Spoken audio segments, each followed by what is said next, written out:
নমস্কাৰ মই অতনু ভূঞা আপোনালোকে চাই আছে DY 365 বিশেষ অনুষ্ঠান স্পষ্টবাদ আজি স্পষ্টবাদত বিশেষ বিষয়বস্তু এটাৰ ওপৰত আলোচনা কৰিম কি বিষয়টো হৈছে বড়ো ৰাজনীতি কেৱল বড়ো ৰাজনীতি বা বিটিআৰ ৰাজনীতি নহয় ইয়াৰ বাহিৰক আমি সীমাবদ্ধ কৰিব বিচাৰিছো সমগ্ৰ পৰিঘটনাৱলীত দেখা গৈছিল যে বিগত সময়ছোৱাত বড়ো ৰাজনীতিৰ ক্ষেত্ৰত এক গুৰুত্বপূৰ্ণ ভূমিকা পালন কৰি আছিল বিপিএফৰ মুৰব্বী হাগ্ৰামা মহিলাই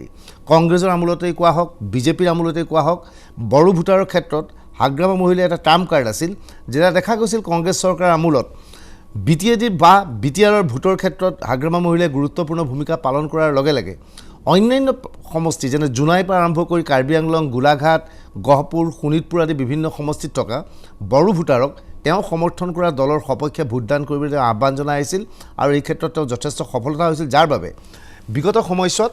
হাগ্ৰামা মহিলাই কাৰ্যত কিং মেকাৰ হৈ আহিছিল কিন্তু নিৰ্বাচন সমাগত এইবাৰ সকলো সলনি হৈছে হঠাৎ দেখা গ'ল যে বিটিআৰৰ বাহিৰত থকা বড়ো যিসকল ভোট আছিল বা যিসকল জনসাধাৰণ আছিল তাৰে অধিকাংশ নেতাই আজি বিজেপিত যোগদান কৰিলে কাৰ্যত তেওঁলোকৰ বিজেপিলৈ আহিলে ইউবিপিৰ নিচিনা অৰ্গেনাইজেশ্যনৰ অধিকাংশ আহি গ'ল বিপিএফৰ বহু নেতা আজি বিজেপিলৈ আহি গ'ল এইখিনিৰ মনত প্ৰশ্ন হয় বিজেপি আৰু বিপিএফৰ এতিয়াও মিত্ৰতা আছে বিজেপিৰ মিত্ৰগোট বিপিএফ তেনে অৱস্থাত বিপিএফৰ ভোট বিজেপিয়ে কিয় ভাঙিবলৈ চেষ্টা চলাইছে বা বিজেপিয়ে হাগ্ৰামা মহিলাৰ যি গুৰুত্ব সেই গুৰুত্ব হ্ৰাস কৰিব বিচাৰিছে নেকি ইয়াৰ অৰ্থ এইটো নেকি যে আগন্তুক বিধানসভা নিৰ্বাচনত হাগ্ৰামা মহিলাক বাদ দি বিজেপি আগুৱাবলৈ চেষ্টা কৰিছে ইয়াৰ লগে লগে প্ৰশ্ন হৈছে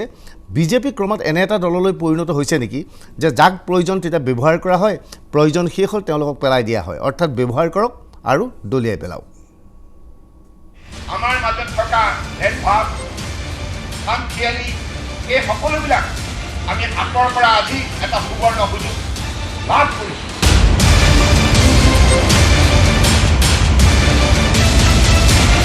আপোনালোক অকল বড়ো জনগোষ্ঠীৰ নেতা নহয় আজিৰ পৰা আপোনালোক একোজন সমগ্ৰ অসমৰে নেতা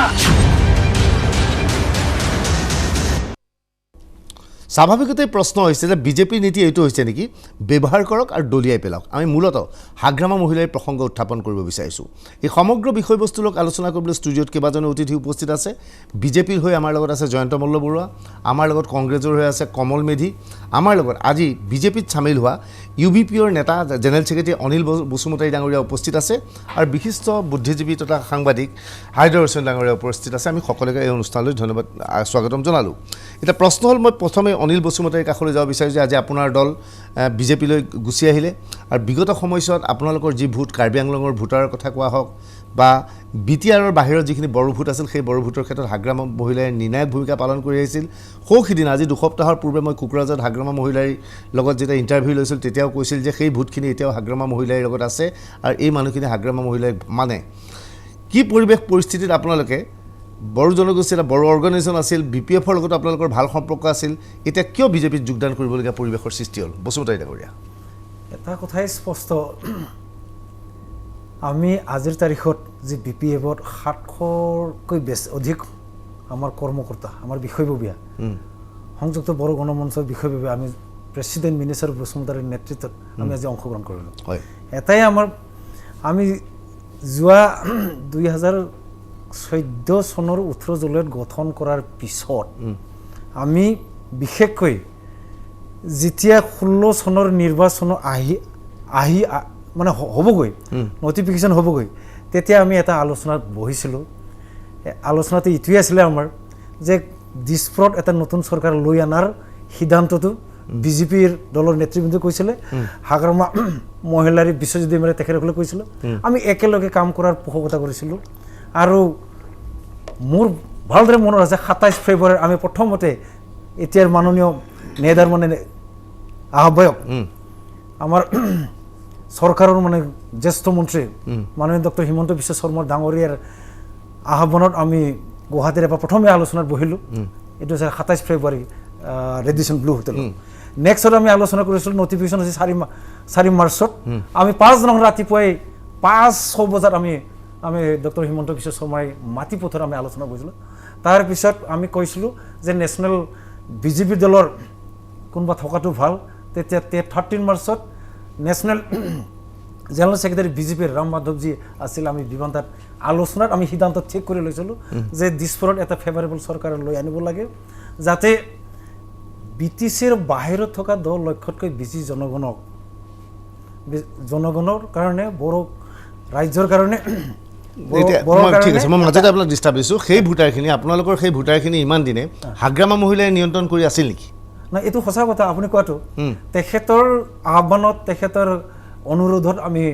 কাম কৰি আহিছিলোঁ কিন্তু এতিয়া হঠাৎ হাগ্ৰামা মহিলাক বাদ দি আপোনালোক কিয় বিজেপি না ইয়াত মই পোনপটীয়াভাৱে ক'ব বিচাৰোঁ আমাৰ WBTNBCৰ মন্ত্ৰী তেখেতৰ যি মানে সদিচ্ছাৰ যি অভাৱ তেখেতৰ যি সততাৰ যি অভাৱ আমি দেখিলোঁ যে 24 মাৰ্চত যোৱা মানে বিধানসভা যে অধিৱেশন স্থগিত ৰাখিব লগা হ'ল তেতিয়ালৈকে যাৱতীয় যি মানে কাগজ বা অফিচ মেমে যিখিনি বনাব লাগে বিভাগীয় মন্ত্ৰীৰ হিচাপে চন্দন ব্ৰহ্ম ডাঙৰীয়াই একোৱেই নকৰিলে অৰ্থাৎ সেইদিনাখন 24 তাৰিখত আমাৰ মৰাণ মতক আৰু কমতাপুৰ এই তিনিটা বিধেয়ক আপোনালোকে কিয় ভাবিলে যে চন্দন ব্ৰহ্মই নিজে নকৰিলে যে বিজেপিৰ পৰা নিৰ্দেশ থাকিব পাৰে নেকি যে BPF বেয়া পাব গতি এইটো কাম কৰিব নালাগে যিমানখিনি জানো বিজেপিৰ মাননীয় মুখ্যমন্ত্ৰী ডাঙৰীয়া বা ডক্টৰ হিমন্ত বিশ্ব বিজেপি দলৰ বা নেতাসকলৰ বা আমাৰ চিফ মিনিষ্টাৰ আমাৰ শৰ্মা ছাৰৰ সকলৰ বা কোনো বাধা নাই এটুকে মানে আপোনাসকলে মানে কি কয় কেনেকৈ আপোনালোকে গম পালে যে চন্দন ব্ৰহ্মই বাধা দিছিল সদিচ্ছাৰ অভাৱ চন্দন ব্ৰহ্মৰ সদিচ্ছাৰ অভাৱ বুলি কেনেকৈ গম পালে এইটো আপোনালোকক হিমন্ত বিশ্ব শৰ্মা কৈছে নেকি তেখেতৰ লগৰ ওচৰত আছোঁ তেখেতৰ ওচৰত আছোঁ যে যাৱতীয় যিবিলাক পেপাৰছৰ কাম কোনোবা এটা মানে ডিপাৰ্টমেণ্টৰ যি মানে কিবা ভিউ লোৱা কিবা এটা মানে কি কয় ফাইনেন্স ডিপাৰ্টমেণ্টৰ ভিউ লোৱা এই সকলোবোৰ কাম তেওঁ কৰিয়ে উঠা নাই ঠিক আছে মই বসুমতাৰী ডাঙৰ মই আপোনাৰ ওচৰত যাম কিন্তু আমি কেইটাবোৰ প্ৰশ্ন এইখিনি উত্থাপন কৰিব বিচাৰিছোঁ বিজেপিৰ শেহতীয়া নীতিক লৈ বহুবোৰ প্ৰশ্ন উত্থাপন হৈছে সৰ্বভাৰতীয় পৰ্যায়ত হয় যে বিজেপিয়ে কাৰোবাৰ বুকুচাত উঠি গৈ সেই দলটোক পিছত বাদ দিয়ে নেকি আমি গ্ৰাফিকেলি কিছুমান বস্তু আপোনালোকক দেখুৱাই ল'ব বিচাৰিছোঁ প্ৰথম কথা হৈছে যে সম্পূৰ্ণৰূপে দেখুৱাব যে বিজেপিৰ এয়া চৰিত্ৰ নেকি যে মহাৰাষ্ট্ৰত এসময়ত শিৱসেনাৰ কান্ধত উঠিছিল বিজেপি পৰৱৰ্তীখনত শিৱসেনাক প্ৰতাৰণা কৰাৰ অভিযোগ আহিলে বিজেপি অৰ্থত বিজেপিয়ে শিৱসেনা এক আছিল বিগত নিৰ্বাচনত শিৱসেনা বিজেপিৰ মিত্ৰতা আছিল সেইবুলি নিৰ্বাচন খেলিলে নিৰ্বাচনৰ অন্তত মুখ্যমন্ত্ৰী কোন হ'ব তাক কেন্দ্ৰ কৰি বিজেপি শিৱসেনাৰ সংঘাত হ'ল লগতে বিজেপিয়ে পুৰণা মিত্ৰগোষ্ঠী আটাইতকৈ পুৰণি মিত্ৰ শিৱসেনাৰ সৈতে সম্পৰ্ক ছিন্ন কৰি দিলে আৰু এনে অৱস্থাত শিৱসেনাই বিজেপিক বাদ দি গৈ কংগ্ৰেছ আৰু NCPৰ সহযোগত শিৱসেনাই মহাৰাষ্ট্ৰত চৰকাৰ গঠিলে একে ঘটনা আকালি দলৰ ক্ষেত্ৰত হৈছে অসমতো পূৰ্বে BPFৰ সৈতে মিত্ৰতা আছিল কংগ্ৰেছ তৰুণ গগৈ আৰু হাগ্ৰামা মহিলাৰ দলৰ মিত্ৰতা আছিল কিন্তু বিগত নিৰ্বাচনত BPFে কংগ্ৰেছ এৰি বিজেপিৰে মিত্ৰতা কৰে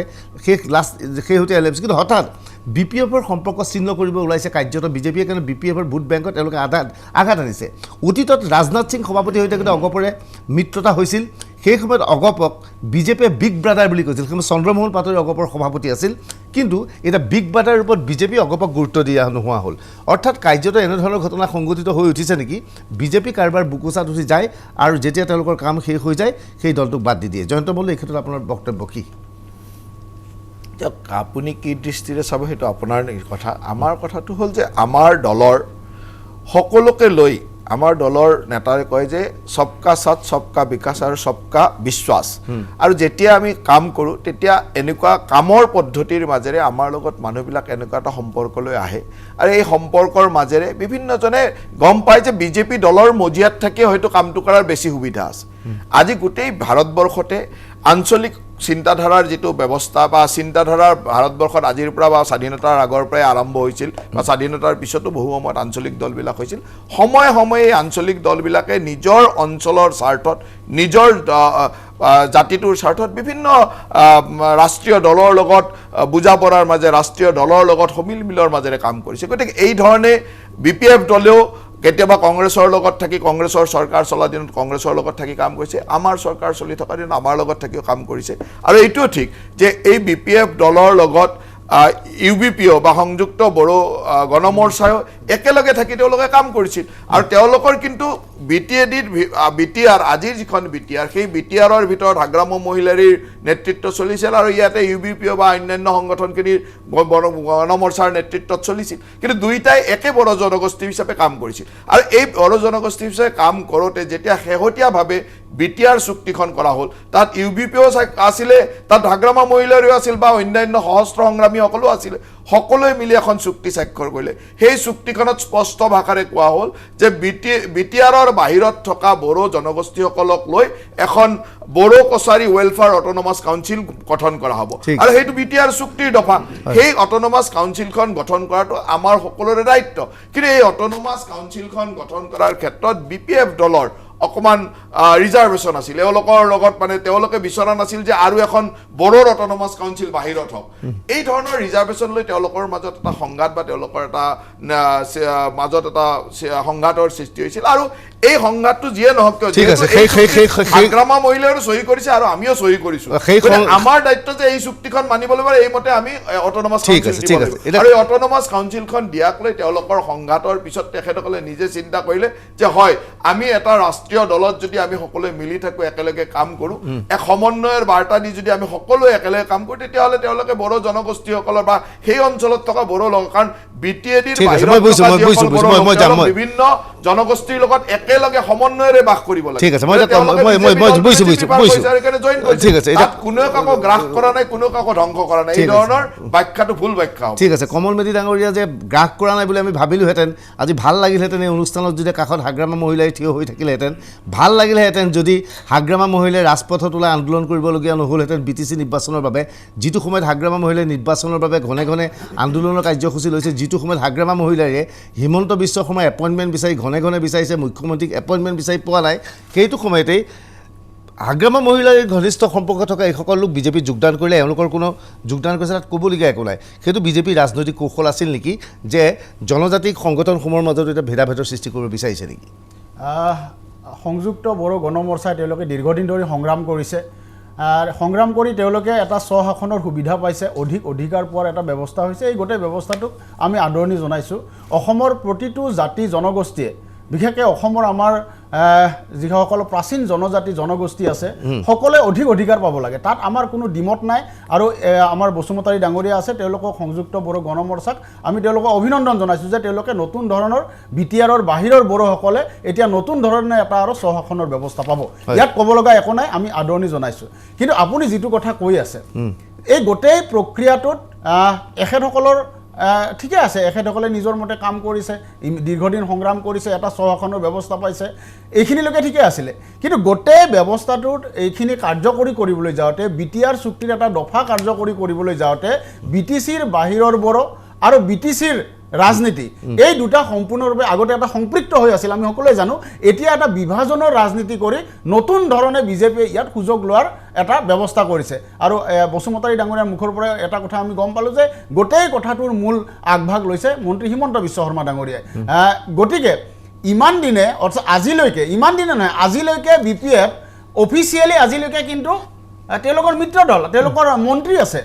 তাৰ পিছতো আমি যোৱা সময়ছোৱাত দেখা পালোঁ যে সম্পূৰ্ণৰূপে আপুনি যিকেইটা উদাহৰণ দিলে অন্যান্য ৰাজ্যৰ দৰে বা অসমৰ AGP দলৰ দৰে একে ধৰণৰ আচৰণ BPFৰ ক্ষেত্ৰত আমি কৰা দেখিবলৈ পালোঁ যিটো আচলতে মিত্ৰ দলৰ যি মিত্ৰজোঁটৰ ৰাজনীতিৰ যি ইতিহাস বা যিটো পৰম্পৰা এই পৰম্পৰাৰ গোটেই প্ৰক্ৰিয়াটোৰ ক্ষেত্ৰত কিন্তু ই এটা নেতিবাচক বাৰ্তা এতিয়া গৈছে আৰু এই নেতিবাচক বাৰ্তাই হয়তো ইয়াত হয়তো বিজেপি কৰবাত গেইন কৰিব পাৰে কিন্তু BTCৰ বাহিৰৰ বড়ো আৰু BTCৰ ভিতৰৰ বড়ো এই বড়ো জনগোষ্ঠী একেটা মানে আমি কৈ আছোঁ যে তেওঁলোকৰ স্বশাসনৰ আমি আদৰণি জনাইছোঁ কিন্তু দেখা পালোঁ যে এই দুই ধৰণৰ বড়ো একেটা জনগোষ্ঠীৰ মাজত বিজেপিয়ে কেৱল তেওঁলোকৰ ক্ষমতাক নতুন ধৰণে আকৌ তেওঁলোকে ক্ষমতা হস্তগত কৰাৰ স্বাৰ্থত একেটা জনগোষ্ঠীৰ মাজত বিভাজনৰ ৰাজনীতি কৰাৰ আমি এটা উমান পাইছোঁ এইটো দুৰ্ভাগ্যজনক আৰু ভয়ংকৰ হাইদৰ হুছেইন ডাঙৰীয়া যে এই সমগ্ৰ প্ৰক্ৰিয়াটোৰ এটা ধাৰণা হৈছে যে ভয় লগা হৈছে যে বিজেপিৰ লগত মিত্ৰতা কৰিবলৈ যোৱাটো সাংঘাতিক বস্তু যে বিজেপিৰ লগত যদি মিত্ৰতা কৰিব যাওঁ কেঁকুৰাৰ দৰে এটা সময়ত চেপি ধৰি সেই দলটোক আচলতে ভাগ কৰি বা তেওঁলোকক বুকুচাৰ পৰা নমাই লাষ্টত দলিয়াই পেলাই দিয়াৰ ধৰণৰ ৰাজনীতি ঘটিছে যিটো ঘটনা হাগ্ৰামা মহিলাৰ ক্ষেত্ৰত সংঘটিত হৈছে না হাগ্ৰামা মহিলাৰী নিজেও কৈছিল য'ত ক্ষমতা আছে মই তাত আছোঁ সেই সুবিধাবাদী হাগ্ৰামা মহিলাই এতিয়া অৱস্থা বেয়া কৰিছে তেওঁৰো সেই সুবিধাবাদী স্থিতি এটা আছিল যে কংগ্ৰেছ থাকিলে মই কংগ্ৰেছৰ লগত বিজেপি থাকিলে মই বিজেপিৰ লগত এক দুই হ'ল যে সাম্প্ৰতিক সময়ৰ ৰাজনীতিৰ বিশেষ বৈশিষ্ট্যতাটোই হ'ল ক্ষমতাৰ লালসা এতিয়া ক্ষমতাই মানুহৰ আদৰ্শ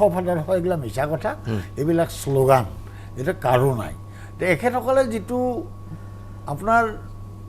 বড়োলেণ্ডৰ বা বিটিআৰৰ বাহিৰৰ যিসকল বড়ো লোক আছে তেখেতসকলৰ উন্নয়নৰ কাৰণে তেখেতসকলে এটা বিশেষ হেৰি এটা পাইছে,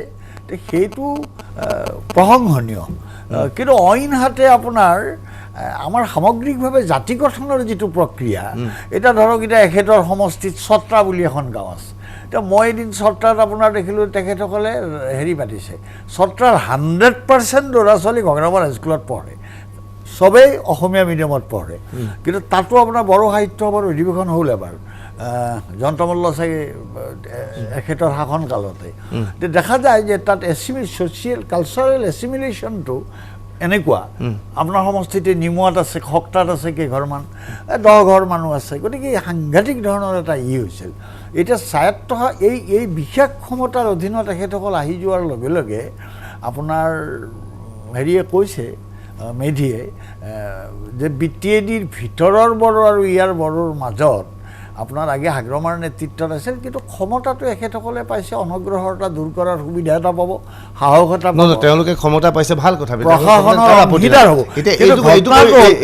বিজেপিৰ নতুন কেলকুলেশ্যনটো হ'ল এনেকুৱা যে BTAD অঞ্চলতো বঙালী হিন্দুখিনিৰ সমৰ্থন, কাজ হিন্দুৰ কিছু সমৰ্থন, গোৰ্খাৰ সমৰ্থন, এইবোৰ আছেই কিছুমান। কিন্তু বড়ো যদি ভোটটো আপোনাৰ বিভাজিত হয়, তেতিয়া এখেতসকলে আপোনাৰ ইলেকশ্যনতো ভাল কৰিব। এতিয়া আচলতে ক্ষমতাত বাদ দি এইবিলাক একো কথা নাই। আৰু এই ক্ষমতাৰ দ্বন্দ্বই তৰুণ গগৈও আপোনাৰ এসময়ত গোটেই গাঁৱে গাঁৱে তেওঁলোকে আপোনাৰ গোটেই ৰাজনীতিটোই আচলতে এই জাতি চাতি এইবিলাক ভাগি দিব। আৰু আপুনি ঠিকেই কৈছে, ক'লাত উঠিলে এনেকৈ তৃণমূলে আদৰি আনিছিল বিজেপিক প্ৰথম,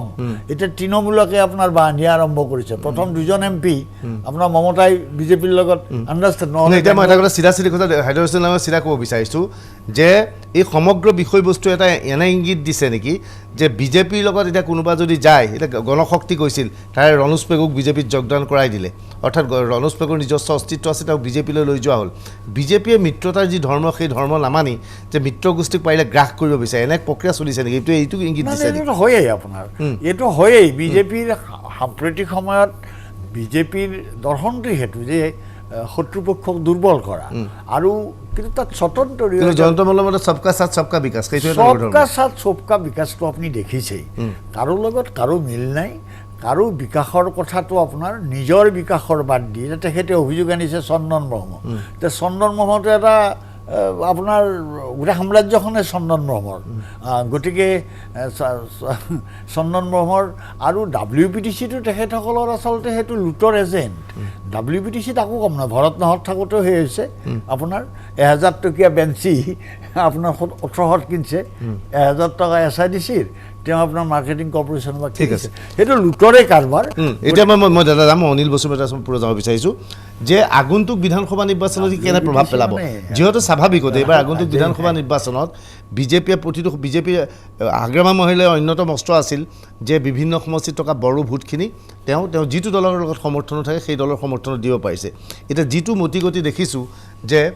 বিজেপি আৰু হাগ্ৰামা মহিলাৰ BPFৰ সংঘাত হৈছে, হয়তো যিকোনো মুহূৰ্তত BPFে সমৰ্থন প্ৰত্যাহাৰ কৰিব বা মন্ত্ৰীসভাৰ পৰা আঁতৰি যাব। এনে অৱস্থাত আপোনালোকৰ সেই অঞ্চলৰ ভোটখিনি হাগ্ৰামা মহিলাই আন দললৈ ট্ৰেন্সফাৰ কৰিব পাৰিবনে? আহি থকা নিৰ্বাচনৰ সংযুক্ত বড়ো গণমঞ্চে আজিৰ তাৰিখত আমাৰ যি বিষয়ববীয়া যি আমাৰ সদস্যসকলে যোগদান কৰিলে, মই ভাবোঁ 46টা সমষ্টি আছে PTCৰ বাহিৰত বড়ো মানে ভোটাৰ্ছ থকা, তাৰে 27-28টা মানে নিৰ্ণায়ক ভূমিকা ল'ব পৰা আছে। আমি যোৱা নিৰ্বাচনৰ পৰা তেনেকৈ কৰি আহিছোঁ, কংগ্ৰেছৰ দিনতো দিছোঁ। যোৱা নিৰ্বাচনৰ 4 মাৰ্চত ঘোষণা কৰাৰ আগমুহূৰ্তত যে আলোচনা কৰি লৈছিলোঁ এইবাৰ আমি বিজেপিক ভোট দিম, আমি সেইটোৱে কৰি আহিছোঁ আৰু এইবাৰো কৰিম। আৰু আজিৰ তাৰিখৰ পৰা আজি আমি যিহেতুকে আনুষ্ঠানিকভাৱে যোগদান কৰিলোঁ, মই ভাবোঁ যেনেকৈ 80-90% বড়ো ভোট বেছি হ'ব, মোৰ বোধেৰে শতাংশ ভোট আমি ভাৰতীয় জনতা পাৰ্টীক নিশ্চয় দিয়াবলৈ আমি সক্ষম হ'ম। মানে ইয়াত বিধানসভা নিৰ্বাচন বাহিৰত আহি থকা বিধানসভা নিৰ্বাচন মানে ৰিভাৰ্ছো হ'ব পাৰে, এনেকুৱা হ'ব পাৰে যেনে ধৰক ধেমাজিত আপোনাৰ বড়োখিনি সাধাৰণতে হয় কি, তাত মিচিং, বড়ো, আহোম সেই ডিভিজনটো বৰ তীব্ৰতৰ ইয়াত কিছুমান সমষ্টিত কিন্তু এনেকুৱা হ'ব যে যি মুহূৰ্তত আপোনাৰ বড়ো এফালে যাব বাকীবিলাক আপোনাৰ আকৌ আগত কিন্তু মিলিজুলি আছিলতো এতিয়া যে বড়োই সিহঁতক সমৰ্থন কৰিছে গতিকে বাকী আপোনাৰ অন্য সমৰ্থন সেই পলাৰাইজেশ্যনৰো চান্স আছে কিছুমান সমষ্টিত সঁচা কথা নিৰ্বাচনে গোটেই অসমতে মানে জনগোষ্ঠীয় সংঘাতটো কিন্তু সংঘাতটো তীব্ৰতৰ হৈ আছে বৰ ঠিক নহয় এই কথাটো মই বুজি নাপাওঁ যে এখন মঞ্চৰ তলত সকলো জনগোষ্ঠী যেতিয়া সোমাই যাব তেতিয়া সংঘাত কৰিব সমন্বয় হ'ব আজি মিচিঙো আমাৰ লগত আছে বড়ো আমাৰ লগত আছে কাৰ্বিও আমাৰ লগত আছে তিৱাও আমাৰ লগত আছে গোটেই সমন্বয় হ'ব সংঘাত ক'ৰ পৰা হ'ব আগতে যদি ক'ৰবাত সংঘাত হৈছিল সেই সংঘাতটো বিজেপিৰ একেটা ছাতিৰ তলত গোটেইবিলাকে কাম কৰোঁতে সংঘাতটো নহয় সমন্বয় হ'ব গতিকে এই কথাটোক বেলেগকে ভুল ব্যাখ্যা কিয় দিব বিচাৰে যে সংঘাত হ'ব জনগোষ্ঠী কেনেকৈ গতিকে কথাটো এইটোৱে যে আজি এইসকল আজি UBPO বা গণশক্তিয়ে তেওঁলোকে মিচিংসকলৰ কাৰণে গণশক্তি বা UBPO বড়োসকলৰ কাৰণে কিবা বিচাৰি তেওঁলোকৰ অধিকাৰ বিচাৰি এই সংগঠনবিলাক কৰিছিল এই অধিকাৰবিলাক যদি বিজেপি দলৰ মজিয়াত থাকি পাব পাৰে তেতিয়াহ'লে তেওঁলোকে বিজেপি দলৰ মজিয়াত আছে তাত আকৌ বিজেপি দলৰ মজিয়াত থাকি যদি নিজৰ অধিকাৰখিনি পাই থাকে তেতিয়াহ'লে আৰু বেলেগকে সংগঠন কৰিব লগাৰ কিয় প্ৰয়োজনীয়তা আছে আজি এই কথাটো তেখেতসকলে উপলব্ধি কৰিছে এইখিনি ডাঙৰ প্ৰশ্ন যদি ভাবে যে কোনোবা গ্ৰাস কৰিলে তেওঁলোকক নিষেধ কৰি পেলাই কাকো নিষেধ কৰা কথা নহয় তেওঁলোকে নিজৰ অধিকাৰ বিচাৰি এটা আন্দোলন কৰিছিল সেই আন্দোলনৰ মাজেৰে তেওঁলোকৰ প্ৰতিষ্ঠিত হৈছিল সেই আন্দোলনৰ দাবীসমূহ যেতিয়া এটা ৰাজনৈতিক দলে সুন্দৰভাৱে নিজৰ দাবী হিচাপে লৈ আজিৰ তাৰিখৰ পৰা UBPৰ যিখিনি দাবী সেইখিনি আমাৰ দাবী বিজেপি দলৰ দাবী বিজেপি দলৰ দাবী বিজেপি দলৰ মাজত থাকি যদি পূৰণ কৰে তাত আৰু UBPৰ কিয় আইডেন্টিটিৰ কথা লাগে আৰু কথা আছে গ্ৰাস কৰাৰ কথা ইয়াত আৰু কথা আছে ইয়াত আৰু কথা আছে যে সৰু সৰু জনগোষ্ঠীসকল তেওঁলোকক এতিয়া স্থায়ত্ব শাসন দিছে খুব ভাল কথা এতিয়া সেই সৰু সৰু স্থায়ত্ব শাসনবিলাকক সাধাৰণতে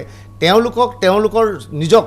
শাসন কৰিবলৈ অধিকাৰ দিয়াটো প্ৰয়োজন এইবোৰত সৰ্বভাৰতীয় দল সোমাই তেওঁলোকৰ স্থায়ত্ব হ'লে সৰ্বভাৰতীয় দলে গ্ৰাস কৰিব বিচৰা নাই আচলতে কমল মেধি নাই গোটেই কথাটো আচলতে স্ববিৰোধ মই দেখিছোঁ যে নৰেন্দ্ৰ মোদী চৰকাৰে তেওঁলোকে ক্ষমতাত অহাৰ পিছত গোটেই ক্ষমতাৰ যিটো বিকেন্দ্ৰীকৰণৰ যিটো ব্যৱস্থা আছিলে ৰাজ্যবিলাকক অধিক ক্ষমতা দিয়াৰ আগৰ যি পৰম্পৰা আছিল ব্যৱস্থা আছিল সেইটোতো কৰ্তন কৰি আছে অসমৰ ক্ষেত্ৰতে হওক অন্যান্য ৰাজ্যৰ ক্ষেত্ৰতে হওক মানে ক্ষমতাৰ বিকেন্দ্ৰীকৰণ ব্যৱস্থাটোত তেওঁলোকে সাংঘাতিক ধৰণে লিমিটেশ্যন আনিছে বহুত সীমাবদ্ধতা আনিছে ফাণ্ডৰ ক্ষেত্ৰত একে সময়তে আকৌ কিছুমান জনগোষ্ঠীক তেওঁলোকক অধিকাৰ দিয়াৰ নামত তেওঁলোকে নতুন নতুন ধৰণৰ ব্যৱস্থা কিছুমান ঘোষণা কৰিছে গতিকে এটা কথা আপুনি নিশ্চিত ৰাখক মই তেখেতসকলক আজি প্ৰথম দিন তেওঁলোকক শুভেচ্ছা জনাইছোঁ কিন্তু চাব আজি হাগ্ৰামা মহিলাৰী যি ধৰণে ক'বলগীয়া হৈছে তেওঁলোকে কংগ্ৰেছৰ দিনত ফাণ্ডৰ আৰু বিজেপিৰ দিনত ফাণ্ডৰ তুলনা কৰিবলগীয়া হৈছে বিজেপিৰ দিনত তেওঁলোকে যি ধৰণৰ যিটো কোৱা যায় প্ৰচলিত ফ্ৰী হেণ্ড পাইছিলে এতিয়া হাগ্ৰামা মহিলাই নিজে আন্দোলন কৰিবলগীয়া হৈছে মিত্ৰজোঁটত থকাৰ পিছতো গতিকে এই ধৰণৰ একেটা যিহেতু তেওঁলোকৰ সৰ্বভাৰতীয় পলিচিটো আমি দেখা পাইছোঁ যে কেন্দ্ৰীভূত শাসন যিহেতু কেন্দ্ৰীভূত শাসন তেওঁলোকৰ এটা মানে মূল কথা গতিকে তেওঁলোকে এই বিকেন্দ্ৰীকৰণ মানে ক্ষমতাৰ স্বাৰ্থত আজি অসমত ক্ষমতা দখলৰ স্বাৰ্থত তেওঁলোকে এটা নতুন ব্যৱস্থা কৰিব কিন্তু একে সময়তে তেওঁলোকে পেৰেলেলি যিটো ৰাজনীতি কৰিছে আপুনি যিটো প্ৰশ্ন উত্থাপন কৰিছে এইটো মূল কথা যেনেকৈ আপুনি BTAD চাব মিত্ৰজোঁটত নহয় মই এটা কথা কৈছোঁ মিত্ৰজোঁটত আছে এফালে আকৌ প্ৰমোদ বড়োক পিক আপ কৰিছে আপুনি BTCৰ আজি মইতো সীমামূৰীয়া BTCৰ মোৰ ঘৰ গতিকে তাৰ ৰাইজে সদায় কৈ থাকে ভোটাৰবিলাকে এতিয়া কৈ আছে যে বিজেপিৰ লগত আচলতে কোন আছে প্ৰমোদ বড়ো আছে নে হাগ্ৰামা মহিলাৰী আছে কনফিউজ এটা সাংঘাতিক মই বাণিজ্যিক বিৰতি ল'ম অনিল বসুমতাৰী মই বিৰতিৰ পিছত যাম এতিয়া মই ভাবোঁ যে এই যে স্থায়িত্ব পৰিষদখন দিলে ভাল লাগিলেহেঁতেন এই স্থায়িত্ব পৰিষদখন চলাইছিল আপোনালোকৰ দ্বাৰা নেতৃত্বাধীন এটা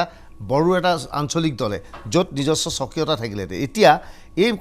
স্থায়িত্ব পৰিষদ আপোনালোকে বিজেপিত যোৱাৰ লগে হয়তো কাইলৈ বিজেপিয়ে গঠন কৰিব এটা সৰ্বভাৰতীয় দলে বড়ো জনসাধাৰণৰ স্থায়িত্ব পৰিষদখন দখল কৰিব বা গঠন কৰিব সেইটো কিমান ভাল লক্ষণ সেই লক্ষণ আছিলে মানুহখিনি যিখিনি স্বাধীনতা যিখিনি বিচাৰিছিল যে কেন্দ্ৰৰ নিজস্ব স্বাধীনতা বিচাৰিছিল সেই স্বাধীনতা ৰোধ কৰিব নেকি বাণিজ্যিক বিৰতিৰ পিছত এই বিষয়ৰ ওপৰত বিতং আলোচনা কৰিম আমাৰ মাজত থকা ভেদভাৱ খামখেয়ালি এই সকলোবিলাক আমি আঁতৰ পৰা আজি এটা সুবৰ্ণ সুযোগ লাভ কৰিছোঁ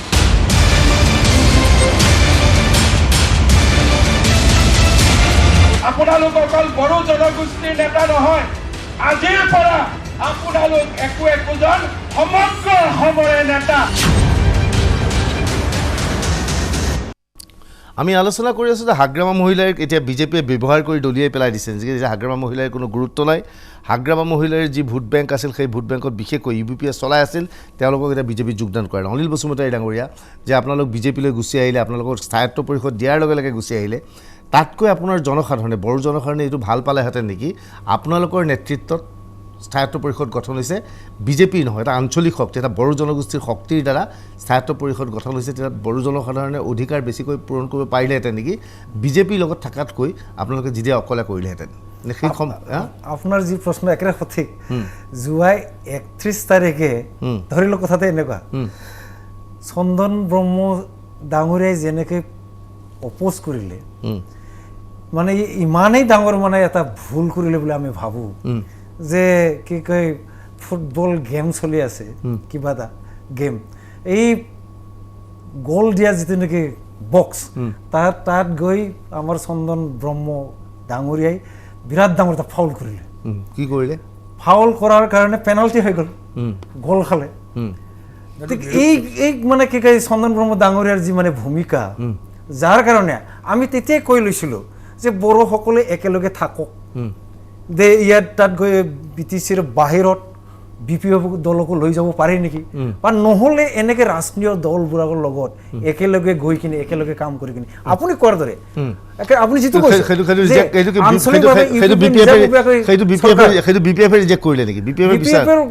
মানে কি কয় পৰোক্ষভাৱে তেখেতসকলে বাধা প্ৰদান কৰাৰ নিচিনা এইটো হৈ গ'ল 31 তাৰিখত যাৰ কাৰণে আমি বিজেপিৰ কাষ চাপিলোঁ কাৰণ বিজেপি দলে বাৰম্বাৰ কৈ আহিছে chief minister doctor Himanta Biswa Sarma চালন্তে বাৰম্বাৰ কৈছে কাউন্সিল নহ'ব চৰকাৰে গঠন কৰিব বিচাৰে আমাৰ মানুহে মানে তাক ঠিক আছে মই বুজিলোঁ আপোনালোকক খুব বুজিছোঁ মই যাম কমল মেধি ডাঙৰীয়া যে শেহতীয়াভাৱে আপোনালোকে কংগ্ৰেছে এতিয়া UDFৰ লগত মিত্ৰতা কৰি চৰকাৰ গঠন কৰিবলৈ বিৰাট তৎপৰতা অৱলম্বন কৰি আছে কিন্তু এইখিনি সময়তে দেখা গৈছে যে বিভিন্ন জনগোষ্ঠীৰ সংগঠনসমূহ এতিয়া ক্ৰমাৎ বিজেপিৰ কাষলৈ আহি আছে আপোনালোকৰ বাৰে বাৰে সভাপতি ৰিপুণ বৰাই কয় কেৱল UDFৰ লগত নহয় আমি বিভিন্ন জনগোষ্ঠীৰ লগত আলোচনা কৰিম কিন্তু এতিয়া কাৰ লগত আলোচনা কৰিব বড়ো জনগোষ্ঠীৰ মাজত UPPও বিজেপিৰ লগত আছে হাগ্ৰামা মহিলাৰ পাৰ্টিও আছে এতিয়া হয়তো আপোনালোকৰ শেষ সুযোগ থাকিব যে হাগ্ৰামা মহিলাৰ লগত বিজেপিৰ কাজিয়া লাগক তেতিয়া আপোনালোকৰ ওচৰলৈ আহক তেতিয়া কি অৱস্থা হৈছে এটা কথা হাগ্ৰামা মহিলাই ডাঙৰীয়া সদায় কৈ থাকে আৰু বসুমতাৰী ডাঙৰীয়াৰ মুখৰ পৰা এটা কথা ওলাইছে এইটো হ'ল কি যে এখন স্বায়ত্তশাসিত পৰিষদবিলাক যি আছে এখন ষষ্ঠ অনুসূচীৰ অধীনতেই হওক বা আপোনাৰ কি কয় আমাৰ ৰাজ্য চৰকাৰে বনোৱা নীতিৰ আধাৰতেই হওক এই গোটেই কথাবিলাকৰ ওপৰত মানে কেন্দ্ৰ আৰু ৰাজ্য চৰকাৰখনৰ গোটেই কথাবিলাক জড়িত হৈ থাকে কেন্দ্ৰত যাৰ চৰকাৰ থাকিব ৰাজ্যত যাৰ চৰকাৰ থাকিব তেওঁলোকৰ ওপৰত তেওঁলোকে সাংঘাতিক ধৰণে ডিপেণ্ডেণ্ট হ'বলগীয়া হয় সেইকাৰণে হাগ্ৰামা মহিলাই সদায় কয় যাৰ চৰকাৰ আহিব আমি তাৰ লগতে থাকিম কাৰণ স্বায়ত্তশাসিত পৰিষদবিলাকৰ ফাণ্ডৰ ওপৰত মানে কেন্দ্ৰ আৰু ৰাজ্য চৰকাৰৰ ওপৰত তেওঁলোক নিৰ্ভৰশীল কিন্তু গোটেই কথাটোত এটা কথা আপুনি চাব আজি হিমন্ত বিশ্ব শৰ্মা ডাঙৰীয়াই যিটো ভাষণ দিলে আজি মই প্ৰথমৰ পৰা শেষলৈকে চাইছোঁ তাত যদিও দেখাত এনেকুৱা বসুমতাৰী ডাঙৰীয়াহঁতে সকলে কেনেকৈ লৈছে নাজানো কিন্তু মই দেখিছোঁ যে তেখেতৰ এটা যিটো হেজিমনি বুলি কয় ইংৰাজীত আধিপত্যবাদ কিন্তু তেখেতৰ কথাত বাৰে বাৰে ফুটি উঠিছে অৰ্থাৎ এই পুৰণা যিটো আধিপত্যবাদ তেখেতে বাৰে বাৰে কৈছে আমি মূল সুঁতি আমি কলিতা মানুহ আমি তেখেত ব্ৰাহ্মণ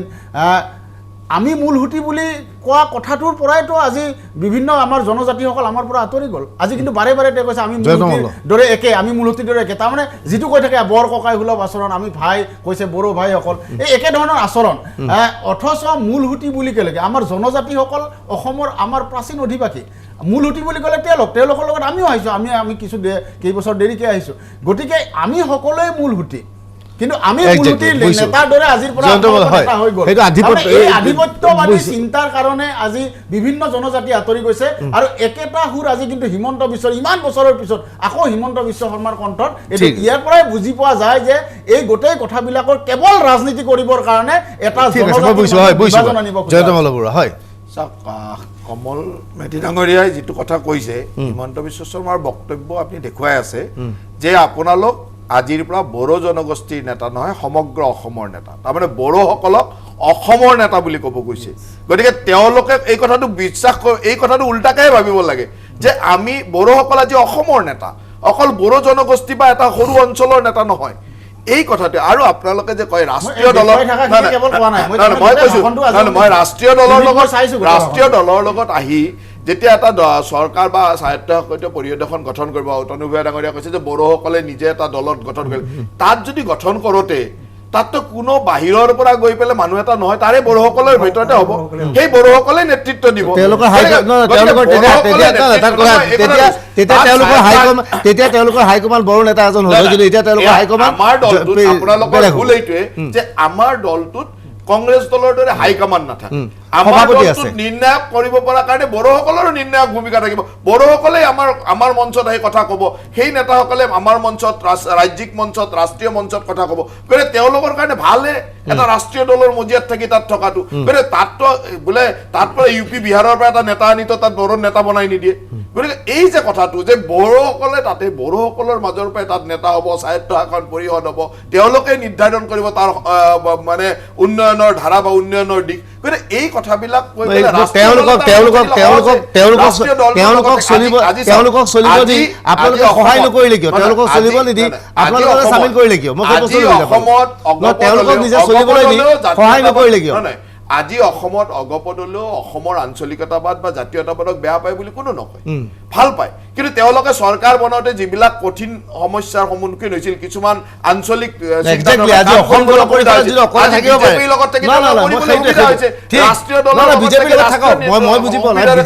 বিজেপিৰ লগত থাকক, ভাল কথা। মই আজি তেওঁলোকক বিজেপিৰ লগত থাকাবলগীয়া একো নাই, কিন্তু তেওঁলোকৰ নিজস্ব স্বকীয়তাত থাকি বিজেপিৰ লগত অহাহেঁতেন বেছি ভাল হ'লে নেকি, সেই কথাটোৱে সুধিব বিচাৰিছোঁ মই। বিপিএফ ক'বলৈ কোৱা নাই। মই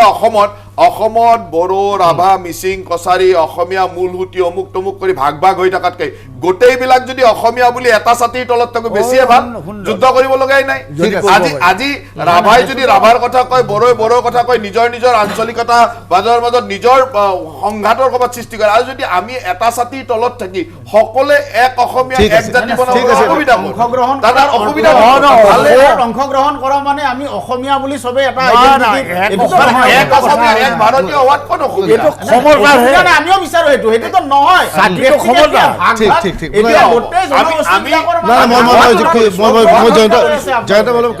কমলমেধি মতে সৰু বাণিজ্যিক বিৰতি দিব লাগিব। বাণিজ্যিক বিৰতিৰ পিছত আমাৰ আলোচনা অব্যাহত থাকিব। অতদিনে আমাৰ মাজত থকা ভেদভাৱ, খামখেয়ালি, এই সকলোবিলাক আমি আঁতৰ পৰা আজি এটা সুবৰ্ণ সুযোগ লাভ কৰিছোঁ।